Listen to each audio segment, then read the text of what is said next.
Ang kwento ay naganap sa kapital ng South Korea. Palihim na binubuksan ng dalawang lalaki ang isang shipping container na puno ng malalaking halaga ng alahas at gems. Habang nasasabik sila sa kanilang natuklasan, biglang may lumabas na pusa mula sa container. Bago makapag-react si Wang Yi, sinunggaban siya ng pusa na nag-iwan ng gasgas sa kanyang lieg gamit ang matatalas na kuko nito. Sa una, hindi pinapansin ni Wang Yi ang sugat at patuloy na naghahanap sa kahon ng mga gintong relo. Gayunpaman, habang dahan-dahang kumakalat ang virus sa loob ng katawan ni Wang Yi, nagsisimula siyang mawalan ng katinuan. Sinubukan ng kanyang kasama na tawagan si Wang Yi para sumakay sa kotse, ngunit nag-trigger lamang ito sa kanyang pagiging uhaw sa dugo. Kinaumagahan, nagising si Wang Yi sa tabi ng river, na ngayon ay nasa estado ng kalahating tao, kalahating zombie. Sa kung ano ang natitira sa kanyang instincts, si Wang Yi ay gumawa ng isang hakbang sa isang pagkakataon patungo sa gitna ng city. Di nagtagal, isang lalaking kumakain ng hilaw na baboy ang lumitaw sa mga abalang lansangan, at ang lalaking ito ay walang iba kundi ang kalahating tao. Kalahating zombie na si Wang Yi. Isang grupo ng mga nanonood ang naglabas ng kanilang mga cellphone upang i-record ang eksena na hindi alam ang paparating na panganib. Habang parami ang mga tao na nagtitipon, si Wang Yi na natatakot ay umalis at tumakbo palayo. Sa daan, may nakasalubong siyang water delivery worker. Sinusundan ni Wang Yi ang truck ng manggagawa patungo sa isang gusali. Matapos samantalahin ang pagkakataon ng hindi pinapansin ng tagapaghatid ng tubig, biglang kumagat si Wang Yi sa kanyang lieg mula sa likuran. Nang matikman ang dugo ng tao, si Wang Yi ay ganap na nabagong anyo sa isang zombie. Magsisimula na ang isang nakakatakot na massacre, at mabilis na kumalat ang zombie virus sa buong gusali.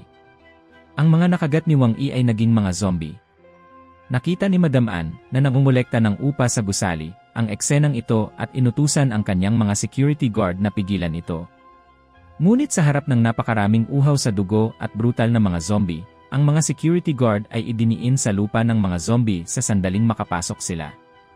Nang makitang wala na sa kontrol ang sitwasyon, direktang tinawag ni Madam An ang mga security guard sa ibaba para isara ang lahat ng pinto gamit ang kanyang walkie-talkie. Gustong isil ni Madam An ang nangyayari sa building. Sa sandaling ilock ng security guard ang mga pinto sa ibaba, isang grupo ng mga zombie ang lumitaw sa kanyang likuran, at bago pa siya makatawag ng tulong, ang mga zombie ay sumugod na sa kanya at itinumba siya sa lupa. Sa kabilang banda, si Madam An at ang iba ay hinahabol ng mga zombie. Sa pagdaan nila sa isang maikling video office, nagpasya silang magtago sa loob. Si Eunji ang may-ari ng opisinang ito. Pagpasok pa lang, nakita ni Madam An si Wang Yi sa screen. Takot na takot si Madam An at sinabi sa lahat na ang taong ito ang nanggagalaiti, nangangagat ng mga tao sa mall. Habang sinusubukan ng lahat na maunawaan ang sitwasyon, si Eunjae, sa kabilang banda, ay hindi pangkaraniwang nasasabi. Ito ang perpektong pagkakataon para makuha niya ang natatanging footage. Iniisip ni Eunjae na kung may film niya ang lahat ng kagat ng mga halimaw sa mall, ito ay magiging isang sensasyon. Pinangunahan ni Eunjae ang lahat habang nagmamadaling lumabas, walang kamalay-malay na nakagat na pala ng zombie ang security guard na pumasok kasama si Madam An. Maingat na tinahak ng grupo ang hagdanan patungo sa palapag na puno ng mga zombie. Sa labas, may mga nanunuot na zombie sa lahat ng dako. Nang makita ito, ang grupo ay lubos na nagulat. Inilabas ni Eunjae ang kanyang telepono, handa nang mag-film, ngunit biglang, lumitaw ang isang zombie sa kanyang harapan. Ang mga hiyawan ay umaakit ng higit pang mga zombie, at nagsimula silang lumapit sa kanila. Sa kabutihang palad, sinipa ni Hyun-seok ang zombie sa kanyang harapan at isinara ang pinto sa oras para makatakas ang mga tao. Nagmamadali silang tumakbo paakyat.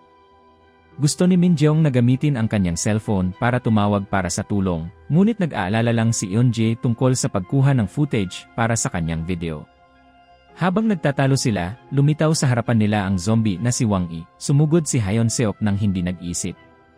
Kahit na si Hyun-seok ay may ilang pagsasanay sa martial arts, ang kanyang mga regular na pag-atake ay hindi epektibo laban sa ngayon zombie na si Wang Yi. Hindi nagtagal, si Hyun-seok ay itinapon ni Wang Yi. Pagkatapos, sinugod ni Wang Yi si Eunjae at ang iba pa. Upang iligtas ang kanyang sariling buhay, itinulak ni Eunjae ang isa sa kanyang mga empleyado patungo sa zombie na si Wang Yi, na isinakripisyo siya upang bumili ng oras para makatakas ang iba. Mabilis silang tumakbo pabalik sa opisina. Si Eunjae ay nagpatuloy sa pag-film sa salamin na bintana.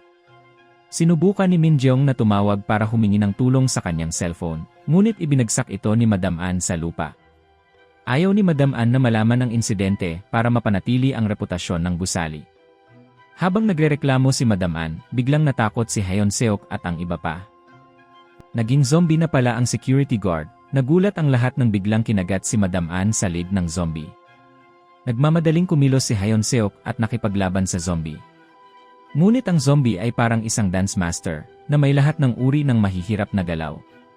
Habang nakikipaglaban si Hayon Seok sa zombie, dumating muli ang zombie na si Wang Yi. Sa takot, ginamit ni Eun-jae si Min Jeong bilang isang kalasag. Dumating si Hayon Seok, iniligtas si Min Jeong, sa halip na siya ang makagat ng zombie, si Eun-jae ang nakagat. Pagkatapos ay agad na umalis ang dalawa. Ang gusali ay napuno ng ayon ng mga zombie, naghahanap sa bawat sulok ng biktima. Dinala ni Hayon Seok si Min Jeong sa isang bodega para magtago. Napagtatanto na hindi sila maaaring manatiling nakatago magpakailanman, kailangan nila ng isang paraan upang makatakas.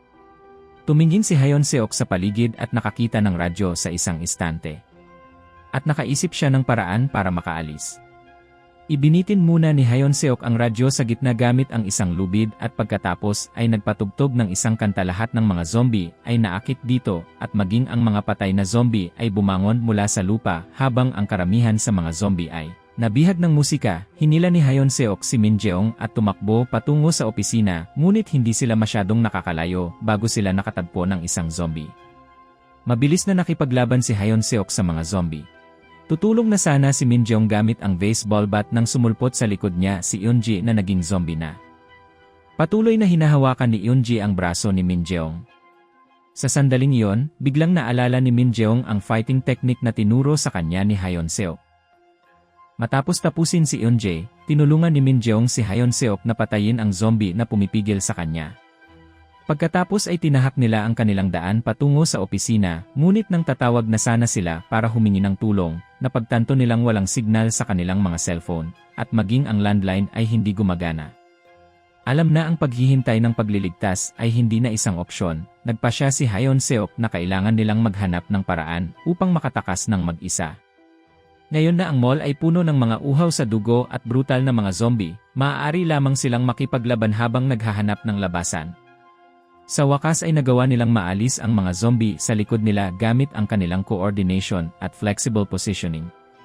Noong una ay binalak ni Hayon Seok na pumunta sa basement sa pamamagitan ng hagdanan upang maghanap ng labasan. Ngunit may narinig silang mga zombie na paparating, kaya bumalik sila sa pangunahing daanan ng ground floor. Paglabas nila, napansin sila ng mga zombie sa labas.